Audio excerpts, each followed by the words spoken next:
Welcome and thank you all for being here today. My name is Denise Smith, and I'm so honored to be leading VCRD and part of this incredible team. We're so excited to have you all here today and to welcome this group of people to share the big picture of the legislation that passed this session and the legislation that is still developing as we look towards next year. Over the past few months, since I started at VCRD, I've been in many nooks and crannies of our state. I've been meeting with people who have been part of the history and legacy of our organization and our community-making efforts. And I've been fortunate to be part of many conversations about what makes Vermont special, what our challenges are, and what does Vermont stand for? And what is the future that we envision for our state, our towns, and our character? What struck me about many of these conversations is the phrase that I've heard repeated from Brattleboro to Windham to Lunenburg to Randolph. Vermont is at a human scale. And what this means to me is that we can still talk to each other. We can still pick up the phone and have a conversation with our neighbors and people we may not agree with, but we see at the grocery store and we know. It also means that we still see each other, help each other, connect with one another, despite the challenges and divisions and national politics we are witnessing. For me, this is one of the assets we can share about our states and bring forth into the world. It's a total privilege for us to be able to walk into the State House, join a committee room, run into a policymaker at our local store, and share our hopes and dreams and our problems. We are all connected and have an incredible opportunity in our state to work together, building on what is working well, and look for common ground on what needs to change to make it even better. VCRD, for those of you who do not know us, the Vermont Council on Rural Development is an independent nonprofit organization dedicated to the support of locally defined progress of Vermont's rural communities. We're a dynamic partnership of federal, state, local, nonprofit, and private partners. We are actively nonpartisan and neutral with an established reputation for community-based facilitation, and we are uniquely positioned to sponsor and coordinate collaborative efforts across governmental and organizational categories concerned with policy questions of rural import. The Vermont Community Leadership Network, so where we are here today, the VCLN, is a program that came out of VCRD's role that we've played in communities, and it connects and supports local leaders as they serve their communities and Vermont's urgent and long-term needs. The network supports members with various workshops and resources, such as our leadership guide for advancing leadership and community projects. Every year, we do a legislative roundup on an annual basis to help local municipal leaders and community builders get an overview of what's unfolded during the legislative session and how it's likely to impact their community and their work. We've invited people to come today to share the big picture of legislation from the last 6 months, answer any questions, and help give us a sense of what they are considering and thinking about over the summer and into the next session. So that's why we're all here today, and we're so excited to be here with you all. And I'm going to ask each of the panelists we've invited today to take a minute to state their name, their role, and which town you live in or represent. I'm going to start with Josh. I think I saw your face, Josh, somewhere on here. Yep, I'm here. Thanks, Denise. Josh Hanford. I'm with the Vermont League of Cities and Towns, and I live in Randolph Center, Vermont, and happy to be with you today. Thanks. And Secretary Curry. Hi, I'm Lindsay Kurrle. I'm the Secretary of the Agency of Commerce and Community Development, and I live in Middlesex, Vermont. Thanks for having me. Thanks for being with us. Representative Lisa Hango. Good morning. I'm Representative Lisa Hango, Vermont State Representative for Franklin 5, which is Highgate, Franklin, Berkshire, and Richford, and I live in the town of Berkshire. I serve on the Government Operations and Military Affairs Committee in the House, and I am co-chair of the Vermont National Guard and Veterans Affairs Caucus, and the Rural Vermont Caucus. Thanks for being with us, Representative Hango. And Amy Shollenberger. Hi, everyone. Amy Shollenberger Action Circles is my consulting firm. We do political strategy for issues and people, and we work with several nonprofit organizations that advocate for folks in Vermont. Great. Well, thank you again all for being with us today. We're very grateful to have you.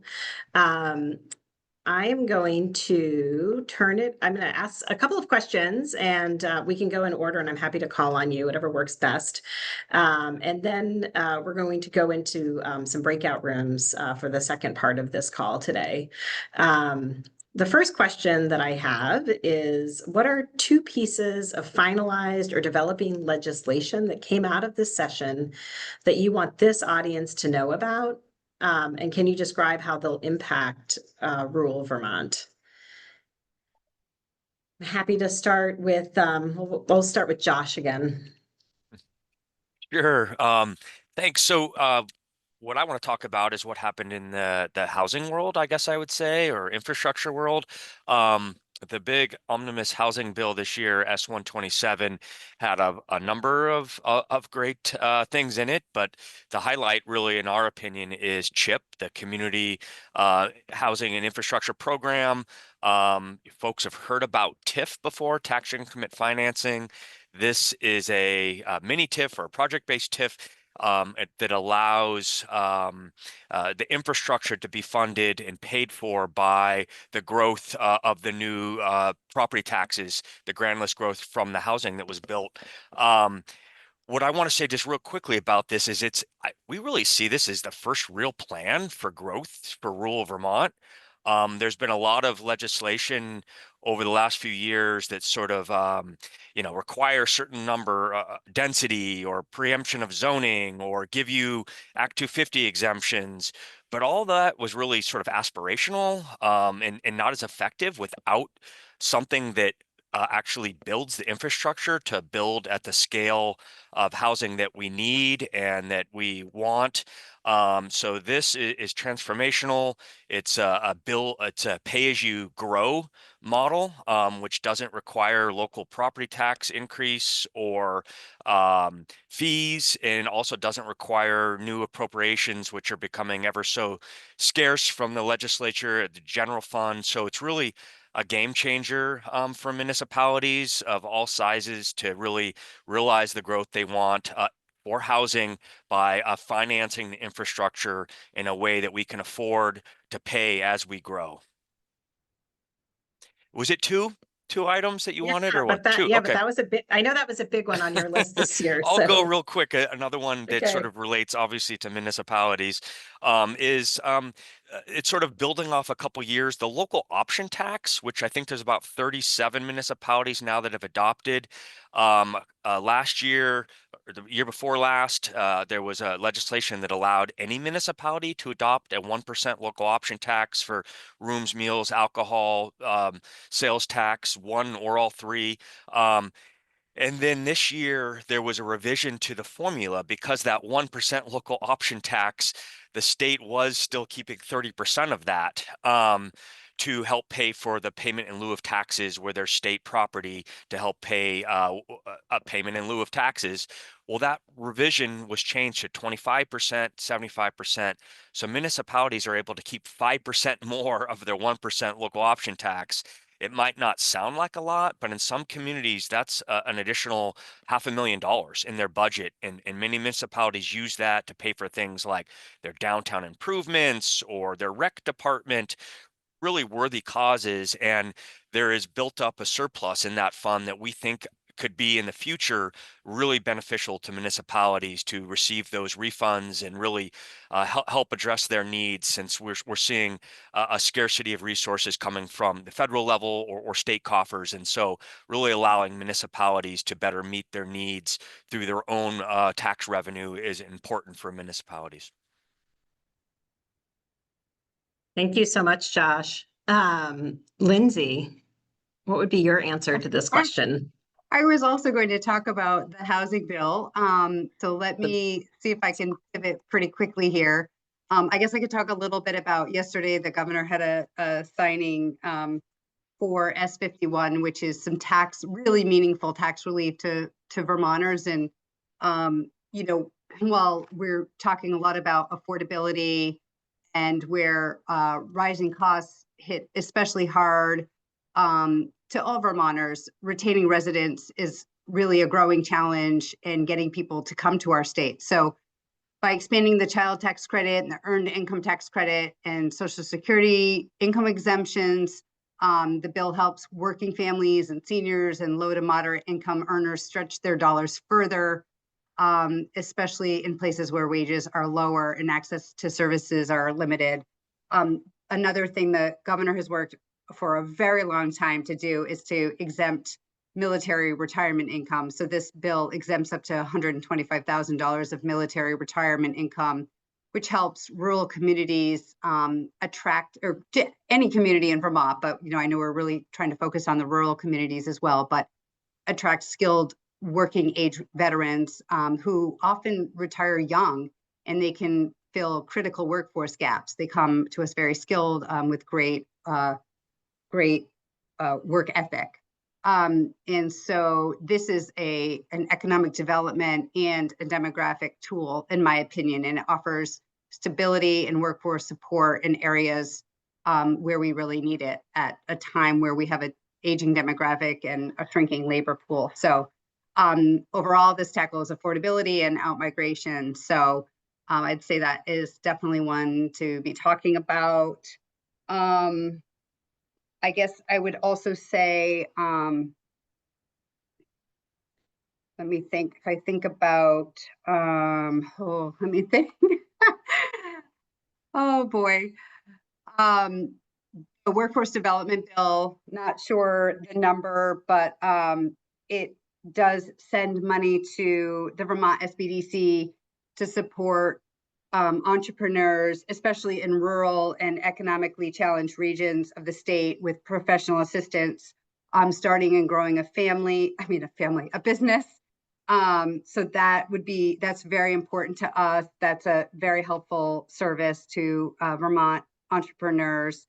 As well as in that bill, there's $200,000 going to the Vermont Persons of Color, Vermont POC, which is for business development services. Again, I apologize, I'm talking off the top of my head because I was full on ready to talk about housing, which I'm really glad Josh picked because it tells everybody just exactly how important that is. But the workforce development bill is also incredibly important. We need all hands on deck to serve all of our population and building our workforce as well. So I would say those are two that I could talk about right now. Awesome. Thank you very much, Secretary Kurrle. Representative Hango, how would you answer that question? Thank you. I also had a hand in developing the housing bill and the tax credit bill. So those were two that are of great interest to me. One thing Secretary Kurrle may not have mentioned about the tax credit bill, which was signed yesterday, the number was S51, is that it provides a small but important tax credit to very low-income veterans who earn $25,000 or less, and then a partial credit to them if they earn between $25,000 and $30,000 a year. And that's really important, particularly in rural areas, because a lot of folks don't have the means to transport themselves, so they have to pay for transportation to get places. It's just more expensive, it seems, to live in rural areas. So this could be helpful to our low-income veterans as well as helping many, many Vermonters. That bill had something for everybody to love in it. Another bill that I was working on in my committee role is H397, and that has been enacted, and I'm flipping pages because I don't remember the act number, Act 57. And that is a flood-related bill. And that's really important, I think, for our, not only our more urban communities that are along rivers like Montpelier and Barre, but also the more rural communities. And I'm thinking of places like Johnson and Ludlow. So this bill expands on other flood-related bills that we've done in the past. And it requires the Division of Emergency Management to do a few things, to have an updated all hazards mitigation plan and to help municipalities with that plan and present a statewide all hazards mitigation plan to the House Government Operations and Military Affairs Committee and the Senate Government Operations Committee. It also has the Department of Public Safety and the Department of Environmental Conservation managing a community resilience and disaster mitigation grant program, which includes voluntary buyouts for flood impacted and flood prone properties. The Division of Emergency Management will also assist municipal corporations in developing and monitoring an all hazard and weather alert system. And at the request of municipalities, they will be able to participate in a statewide river observation and modeling system run by the Division of Emergency Management, and to receive statewide enhanced weather forecasting and alert systems. Also with the Division of Emergency Management, which will hopefully bring us more accurate predictions of weather events and real-time warnings about all hazards or weather-related events. They are also required to provide a needs assessment on staffing, resources, technical needs in a written report to the House Government Operations and Senate Government Operations Committees. And the bill also addresses some unassigned fund balances, emergency borrowing for flood-related events, and also includes some emergency powers for the governor in conjunction with the Secretary of the Agency of Natural Resources for dam drawdown in terms of anticipated weather hazards. And there are a couple of tax and rulemaking sections at the end of that bill. Great. I'm so glad to hear that they took that up and move some of that legislation forward. Amy, I would love to hear what you worked on and what you'd like to share with this audience. Sure. And I just want to +1 on H397. One of the things that was in that bill got moved into the budget was some funding for community radio stations as well. And I think that will really be important, especially for rural Vermont, in getting important information out to people in emergency situations. So I picked Thank two you. bills. One is a short bill and one is a long bill. One was totally non-controversial and one was very controversial. So my short, easy one was H167, which is now Act 34, signed by the governor in May. And this is called the Vermonters Feeding Vermonters Bill. And what this does is codify a program that Vermont Food Bank has been running for several years and provide some state funding to support this program. And what the program is basically just a direct purchasing from Vermont farmers at market rates to provide food to the local network of food shelves and other organizations that provide food for people in their communities. And in the original bill as passed by the House Agriculture Committee had $2 million allocated to the program. The money got moved into the budget as per usual and was reduced to $500,000 in the end, but still a nice amount.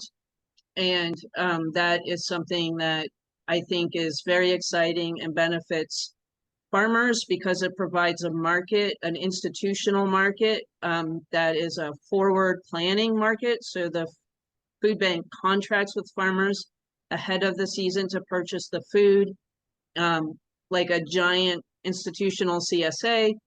And then it also helps folks have access to fresh local food, especially produce throughout the year, which is exciting. And then my second more controversial bill did not actually get enacted, but it did pass both bodies, and that is H91. This bill was commonly referred to as VHARTH, which stands for the Vermont Homeless Emergency Assistance and Responsive Transition to Housing. I did not make up the acronym. And what this bill was attempting to do was to transform the way that we provide shelter and services to people experiencing homelessness in Vermont. Currently, the system has a hotel motel aspect where people can get a voucher for a room for so many days. And there's also a shelter system, which has a limited number of beds, and many of the shelters also provide very specific services for particular types of households, like families with young children or people who have substance use issues who might need a dry house, for instance. So this bill would have combined that funding and had it move to the communities to be administered by the community action agencies, and with the input of the community providers to do a needs assessment and build a plan.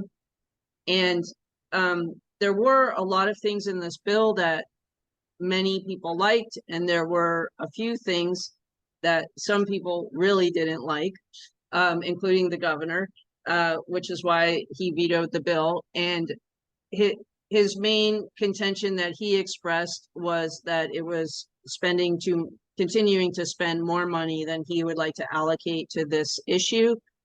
And there were other issues with different groups of people as well. But I'm mentioning it because I don't think this conversation is finished.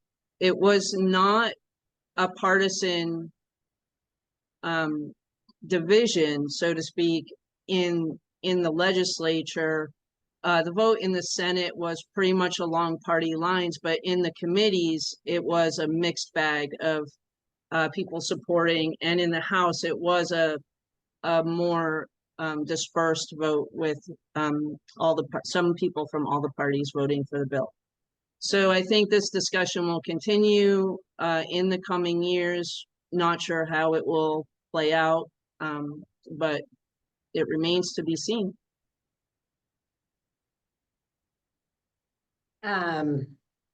It's interesting that we started with housing and kind of ended with housing in this conversation, as well as many things in between. So really appreciate all of the work that happened this year in the legislature, in the legislature, and all the work that you've all put in. I'm going to ask a question about, and you sort of named it, Amy, kind of thinking about this, the VHARTH bill, but what else are people thinking about as you prepare for next session, or, you know, some of the summer committees that might be bubbling up, or things that you're looking forward to in the next session? And I think we'll go back to, we'll just keep our regular process going. So I'll start with Josh again.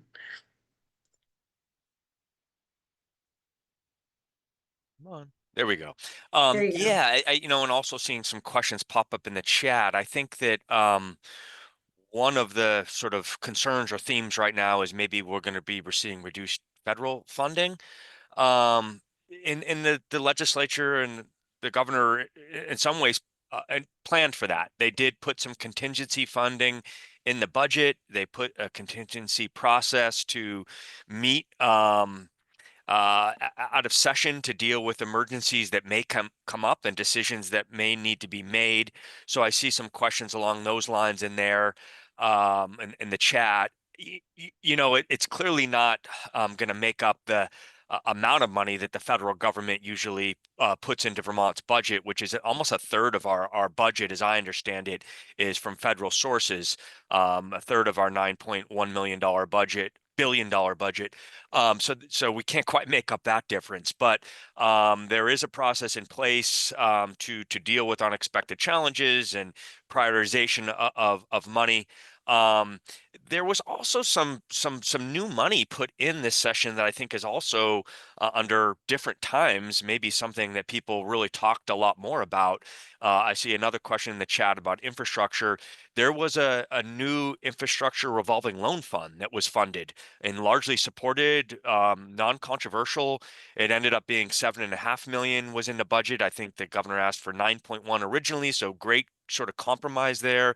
And it awards those funds to the Vermont Bond Bank to set up a revolving loan fund. They can leverage that money, turn it into a much greater pool, and sort of, as most folks know, when you're building a stack of resources to fund any sort of project, particularly a public infrastructure project, you need all sorts of sources and flexible funding.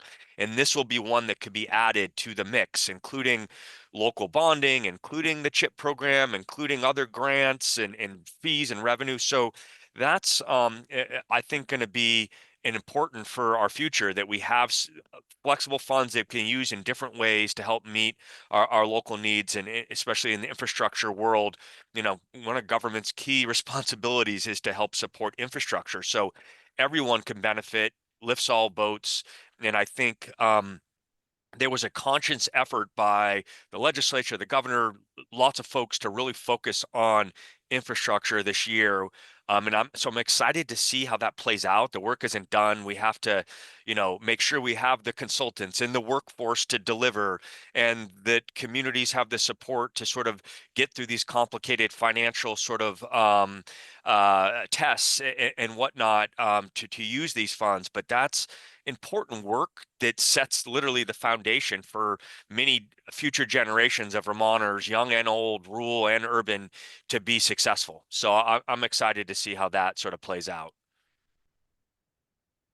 Wonderful. That's great. Let's see, maybe Secretary Kurrle. So see you. You froze or I froze. Did you freeze? I Oh, can't see you. Okay, Are you back? There you froze are. for a second. Okay. Okay.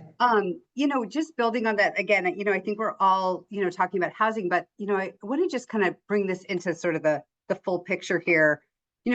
I think about my own role, which, for those that don't know, as the Commerce Secretary, I sort of have this interconnected pillar that shapes Vermont's future in terms of like housing and community development, economic development, tourism, and marketing.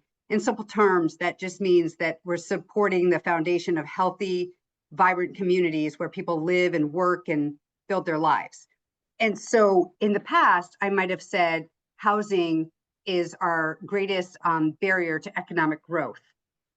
Now, when I talk about it, I would say the lack of housing is the barrier to public safety, strong education systems, and the overall affordability and vitality of our communities. So I think that's why we sort of all keep coming back to this, right? If you talk to a teacher, the teacher's like, if our kids don't have a great place to lay their head at night, they're not doing well in school.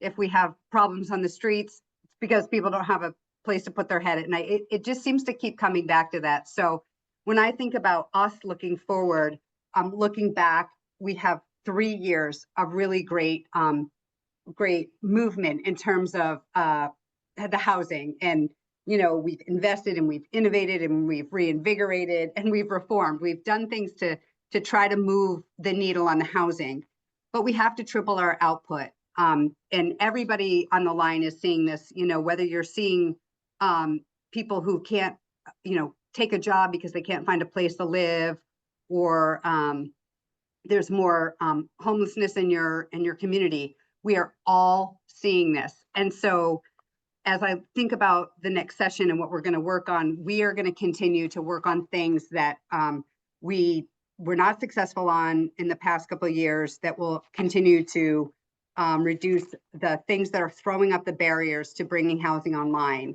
And some of that are appeals reform.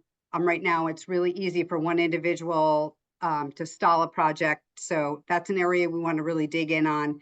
We want to tackle updating our wetlands policies. So again, it's just unlocking more buildable land to support thoughtful design. And we don't want to weaken the core protections that Vermonters value. We want to preserve the wetlands where development shouldn't happen, but allow for practical science-based flexibility where in areas where the state does want to grow. So I always say it's not an either or, we can have both. So that's kind of where, some of the places we're thinking about. Another thing that, doesn't need legislation, but I want to just bring up is that we have $67 million coming to the state in the form of disaster funds. And 40 million of that will be used, that it will be dedicated to housing, either rehabbing or building new housing that's outside of the floodplain. So I just, want to kind of raise that to say, we can't buy our way out of this, but there is some money coming, and we have to continue to make it easier to build, but also understanding that when I say easier to build, that is not with an intention to tear down the beauty that we all love in Vermont. We can have both. I love that. Thank you very much. And now I guess I'm going to turn it to, why am I not seeing them? Amy? Or Representative Hango? I can't, now I see you. Whoever wants to go first, I'm sorry. Lisa, you can go first. Okay. Thank Trying to you. keep it in order. I will tackle the big education question. Thank you. Someone in the chat asked what's happening with education in Vermont, and the original question was about summer study committees and work that's happening in the off session. So the Committee of Conference between the House and the Senate met on H454, which is the Education Transformation Plan. They came to an agreement between the House, the Senate, and the governor, and presented a bill to both the House and the Senate, which voted affirmatively. Each voted affirmatively on the report, sent the report to the governor. The governor is going to sign it any day now. So that will start the process of summer work, which will begin immediately. The governor said yesterday at his press conference that he will be in the process very shortly of appointing the people that he is required to appoint to some task forces, and the legislature will also do their part and appoint folks to those task forces. One of them is a school district redistricting task force, and the other one is a voting wards task force working group. So those are separate pieces of the education governance proposal, and they're very important, and not much else can happen until those are set in place, and they have to work together, those two groups. One will be dividing the state into different districts. We've all heard about the maps. There are a lot of maps out there that people have proposed. This task force by December 1st will have 3 options for redistricting maps for the legislature to vote on when we go back in January. One of them will include the current structure of school districts and supervisory unions. Absent those 3 maps, nothing else can happen. There are a lot of guardrails that are put in place with this bill. If one piece doesn't happen, pretty much the whole thing falls apart and we start over again. So each task force, summer committee, whatever they're doing, has a very important role. The voting wards folks who are going to be on that working group, they will be working very closely with the Geographical Information Service, who are familiar with doing redistricting maps and are very familiar with the terrain and the location of current schools and what geographical barriers there are, rivers, mountains, etc. So the maps can make more sense in terms of geography and having students on buses. So those two pieces of work will be happening. Also, the Commission on the Future of Public Education, which is in a little bit of an upheaval right now because I believe it's the chair and the vice chair have resigned from that. They are going to be responsible for making some really important recommendations to both of those task forces and the legislature. So they will be making recommendations as they see fit, as they're learning more about what the task forces are doing. All of this is going to happen before we go back in session next year, and hopefully we'll be able to vote on some maps and then move forward with determining, and this will be the jurisdiction of the government operations committees to determine how the elections for new school boards will take place. So that's what's happening. The bill also has some other funding formula guidelines that if certain things aren't met, then that new funding formula will also get scrapped. There are also some guidelines on small schools, which affect all of our rural areas, that there's nothing in the bill that is going to close rural schools, and that's been a huge concern. That will be up to the school boards to make those decisions once the new districts are operating, which really won't be until after 2029, fiscal year 2029. Trying to think what else I can say about it. There are some class size minimums. Again, these are guidelines. The Agency of Education is going to have a lot of leeway. There will be an averaging over 3 years of class sizes. So if a school, just has a blip 1 or 2 years, that's not going to affect its operation. It really has to be a serious downward trend for the Agency of Education to have to say, school board, you really need to consider doing something different with this school building. Huge concern for the rural caucus. We had several meetings about potential and previous school closures, because there are a lot of towns around Vermont that have an empty building right now and they don't know what to do with it. We learned that that is way more complex than anybody thought to repurpose those buildings. There is a great report out there. I believe it's from Preservation Trust of Vermont, and they have looked into about 15 different properties. I might have the number wrong, but their case studies are absolutely fascinating. Way more expensive than I expected them to be, and a lot more work than just saying, oh, there's an abandoned building, let's make housing out of it. It's way more complex than that, but it's very interesting and fascinating work. And if a community comes together, I believe it can happen. So that's about it for Great. Thank you. I think we'll education. have more time to talk about that in the smaller groups. But Amy, what are the things that you're thinking about for next year or this summer? Yeah, so a lot of our work focuses on the state budget. And so we are digging deep into the potential federal impacts, both on the state budget, on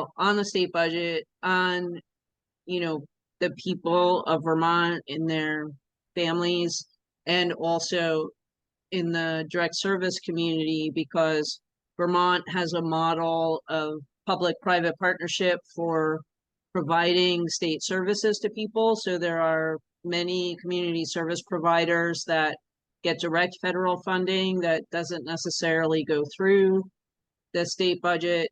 And so we're trying to work to assess what the real impacts are and to find ways to get ready to support legislators who might be having to work through some really difficult questions if the worst case scenario happens. As Josh mentioned, a huge portion of our state budget is federal money. So that's a big thing that we're doing over the summer and fall. And then a bill that I wanted to mention that we helped with this year that didn't quite make it all the way through, but hopefully it will next year, is the number is S60, and it's the Farm and Forestry Operations Security Special Fund. And this sets up a program basically to provide relief for farmers and loggers who experience extreme weather events and thus income loss.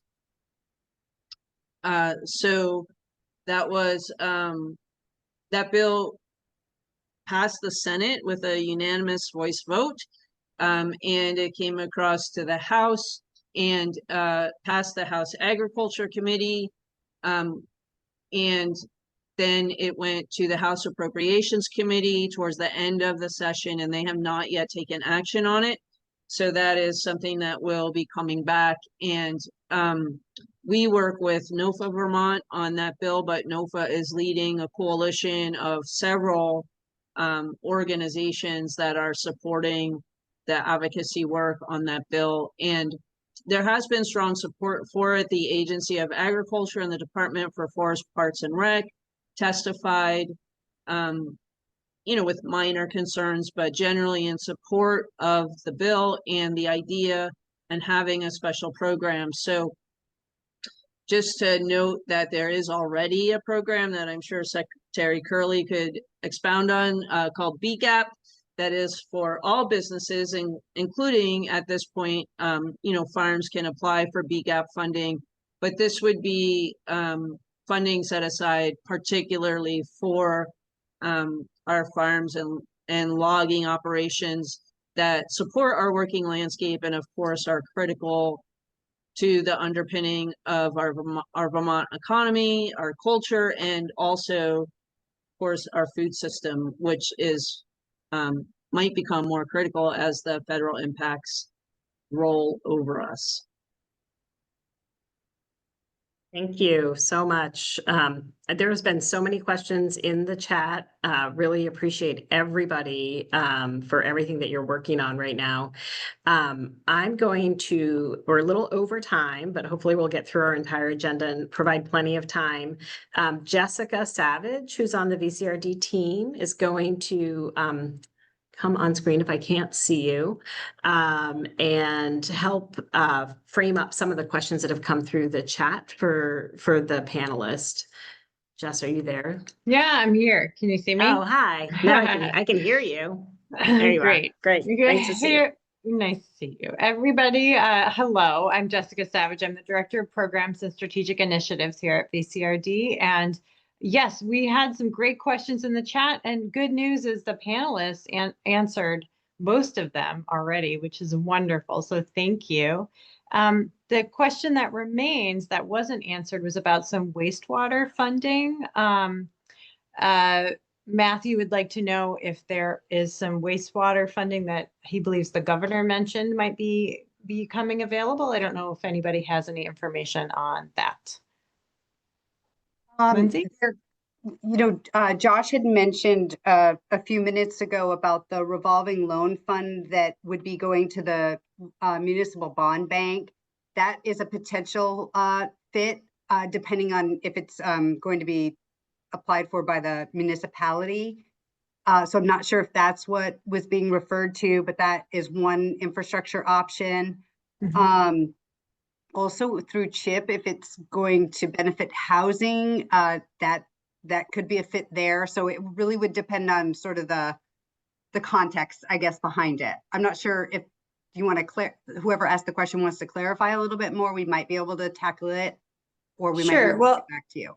Yeah. I think it was about the timeline for financial services for wastewater infrastructure. And so I think you're right. There might be a little bit more to that. So Matthew, I'd invite you to put more information in the chat if you're still here, and I think you might not be. So we can do a little follow-up with him, I'm sure. So there was a question about the education reform bill, but I think between Lisa and the summary in the chat, you did an excellent job sort of summarizing what is a very complex bill and set of things that are going to happen, as well as a question about continuity of services, things that were passed in the legislature and how federal cuts might affect those. But I believe that was also answered. But if anybody else has any additional information they'd like to share on either of those topics, things that you're like, oh, I wish I'd said, please do. And then otherwise, I'll hand it over to Lauren to help us get organized for our breakouts. Josh, I see you came off mute. Yeah, I was just going to add one because it relates to this bigger federal funding and sort of what's in Vermont's control, that I think this year was actually a very positive overall year from municipalities, from the league's perspective. Like there was a lot of cooperation. But one area that I think is going to be something that rural communities in particular, but the whole state is going to struggle with is funding for transportation. The transportation fund receives its funds from gas tax largely, and then a federal match.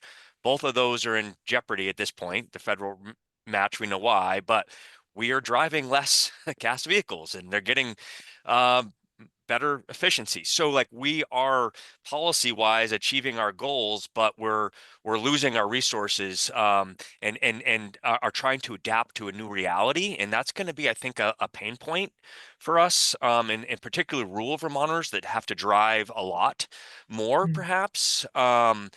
They disproportionately receive less sort of highway aid funds, and struggling to see how that is going to change over the next few years. What we can do to fill those holes, make a change, find a way that electric vehicles pay a proportionate share, but don't sort of slow that adoption, is a policy area that we are concerned about at the municipal level. That it was a 40% reduction in paving funding at the state level. I don't know that many Vermonters will accept, Route 100 not being paved for another 25 years. It has a disproportionate impact on lower income drivers that have, vehicles that, need good transportation systems. So I'm just throwing that out there as a question mark that we ended the year with, that we will certainly be picking back up next year to try to work together on some solutions. Thanks, Josh. Important topic. Denise, am I going to hand it back to you to kick us over to the breakouts, or? I think you or Lauren, but I'm happy to. I think we have 4 breakouts that we're going to be moving into. Denise, And you can do it. Great. Thank you. Yeah. Yes, because I have the breakouts up on my screen. I'm ready to open them for you all as soon as you're ready. So the breakout rooms are a chance for you all to ask further questions of the panelists, and also to discuss with each other what issues you're seeing in your town, what impacts you are trying to pay attention to, and that you want to learn more about. So this is going to be a chance for you to talk to the panelists, but also to each other. And each breakout room will have 1 panelist and 1 VCRD staff to just moderate and kind of track the discussion. And then we'll all come back together for about 5 minutes at the end, just to wrap up and send it ourselves off into the rest of our day. So for the next 20-25 minutes, we're going to have 4 breakout rooms. They are going to be one on economic and community development with Representative Hango. And I'm noting that since Representative Hango spoke to the education bill and noted how those school buildings that may need to be repurposed is part of community development. If you're interested in talking more about that, I'd encourage you to go to the economic and community development room. I'm going to open them as I say this, but I'm going to keep talking through who's going to be where. So yes, so we have the economic and community development room. We're going to have a room on flood recovery with Josh Hanford. And that's going to be, flood recovery, but Josh also obviously has lots of expertise and is aware of what else is happening for municipal leaders. So Our next breakout room will be Housing and Infrastructure with Secretary Kurrle. And perhaps folks who want to talk about more about wastewater might go there. I know that's a DEC issue, but Secretary Kurrle may have some general awareness. And then our last breakout room will be Working Lands and Food Security with Amy Shollenberger, who again spoke to agriculture, working lands in our state, and what food security is looking like at this time based on the legislation. So please feel free to choose the room that you are interested in going to. Our panelists will be going to each of those rooms, and I will assign our panelists if they haven't figured it out already. And feel free to go off. We'll bring you back in about 20 minutes. I just want to thank everybody for joining us today and for being here. I really want to thank our panelists, Secretary Kurrle, Josh, Amy, and Representative Hango for coming with us, for joining us today. I took some great notes during our session. I hope you all were able to get some of your questions answered in more detail. It was a great pleasure to be here. Just also a reminder for everybody, if you don't know or have not received information, on August 11th, we're hosting our Vermont Community Leadership Summit at the State University campus in Randolph, also known in the past as Vermont Technical College, VTC. The tagline this year is Communities in Action, because we have seen that our volunteers, municipal staff, and many agencies and nonprofits that serve our communities are looking to take action and move things forward. That's a bit of a theme that we've seen in the VCRD work that we're doing around the state. We hope that you'll join us and continue connecting with each other and having important conversations. And I think we're putting the link in the chat. And just thanks again to Josh Hanford from Vermont Leagues of Cities and Town, Director of Intergovernmental Relations, Lisa Hango, who's a representative for Franklin 5, Secretary Lindsay Kurrle from the Agency of Commerce and Community Development, and Amy Shollenberger with Action Circles. And last and most importantly, to all of you who joined from every part of Vermont, thank you for everything you are doing for your communities and the state, and for joining the VCLN network in what we're trying to do, which is to support leaders like you throughout the state. Thank you all. Have a good day. Yeah, Thanks, have a everyone. great day. Thanks so much. Thanks, everyone. Bye.